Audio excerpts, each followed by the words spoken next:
Backlink Hurricane, video number 7. Vary your anchor text. We're going to talk about what varying your anchor text means and how to do it. This is a very important subject. When you're building your links, you've got to vary your anchor text. And let me tell you why. Google looks for natural. Okay, just like people want to read things that are natural, Google's looking for natural. And you need to ask yourself, what would people naturally use as anchor text to link to your page?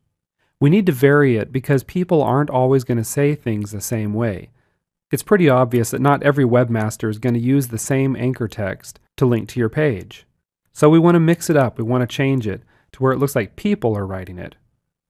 You want to use variations that include your targeted keyword or keywords. Like if you're targeting lose weight, these are the different kinds of variations you might use for your anchor text. You could use lose weight now. How to lose weight. Lose weight today. Do you want to lose weight? Here's a few more. Lose weight fast. Diet to lose weight. Lose weight, not water. And 7 ways to lose weight today.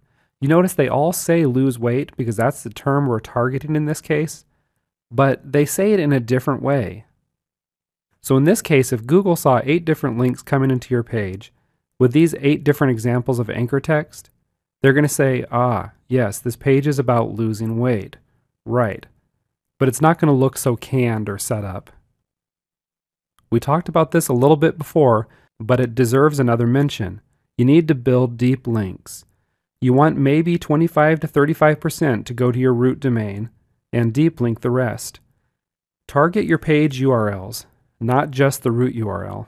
An example here would be, instead of linking just to loseweightnow.com if that was your domain, you want a deep link to your pages. Like let's say you've got an article called 7 Ways to Lose Weight Fast.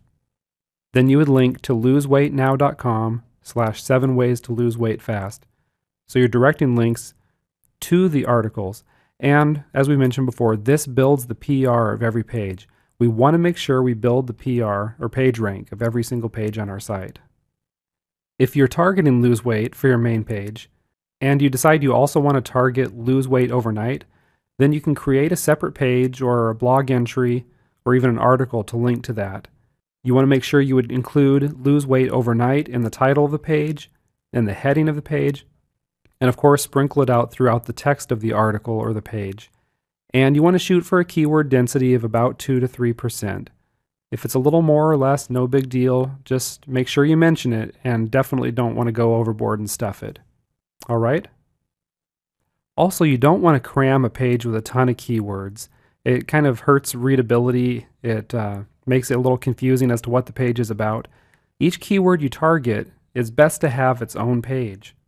It's easier and it makes more sense to the reader. Another thing to mention is you're naturally going to get long tail hits for your page. And if you don't know what long tail is, think of it kind of like this. If somebody searches for lose weight, that's a short search term, okay? Some people might take it a little farther and search for how I lose weight. That's a little bit longer. Now, the more words added to there, the longer the tail grows. Now, let's say you wrote in your article something about how I lose weight after the holidays. Well, somebody might take that search term lose weight and they might expand it out to where they actually search how I lose weight after the holidays. That's a long tail term. And there's a real good likelihood that your article with that exact matching phrase in there is going to pop up in their search engine results.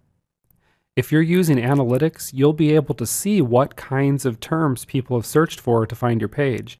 You might actually be surprised sometimes how people are finding your page. It's not always what you think. But when you come across a good term that people are searching for that's bringing traffic to your page, take advantage of that. Don't miss the opportunity. You want to create another page for that search term or optimize the page it's on for that term. Okay? A little review, some things to remember. Always make sure you vary your anchor text and you want to make it look natural. Link about 25 to 35% to your root of your domain, and the rest you want to link to your deep content. If you look natural, you talk natural, you be natural, both Google and your readers will naturally appreciate it. Now we're going to move on to the next video.